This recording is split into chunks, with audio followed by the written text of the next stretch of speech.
جاهز للي مستنيك لما تدخل كليه طبيه؟ كتير لما بيدخلوا كليه طبيه بيبقوا فاكرين ان الرحله كده خلاص خلصت. اللي انا عايز اقوله لك بقى يا صديقي ان رحلتك لسه بتبدا. كورس التاهيل للكليات الطبيه بتاعنا او كورس البري ميديكال بتاعنا، دور الكورس ده ان هو يأهلك ان انت تدخل للكليه الطبيه. الكورس بتاعنا بقى هيكون بينقسم لثلاث عناوين. اول عنوان هيكون معانا هو عنوان الترمينولوجي.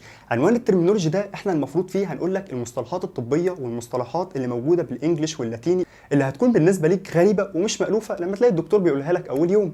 دورنا بقى في الكورس ان احنا نخلي الكلمات دي بالنسبه ليك مألوفه وحاجه عاديه متعود عليها، فما تلاقيش اي مشكله فيها وتكون سابق اللي حواليك بخطوه. العنوان الثاني الاساسي اللي هيكون معانا هو كورس المواد الاساسيه. كورس المواد الاساسيه ده بقى هيكون لطب بشري، صيدله، اسنان، علاج طبيعي، تمريض، وحتى علوم صحيه. كل الكليات دي احنا هنشرح لك المواد الاساسيه اللي فيها، يعني ماده زي ماده الاناتومي اللي بتكون مشتركه مع كل الكليات الطبيه دي، حتى كليه صيدله اللي المواد بتاعتها بتكون مختلفه عن باقي الكليات الطبيه. احنا بقى دورنا في الكورس ده ان احنا نأهلك لان انت تكون مستعد لدراسه المواد دي.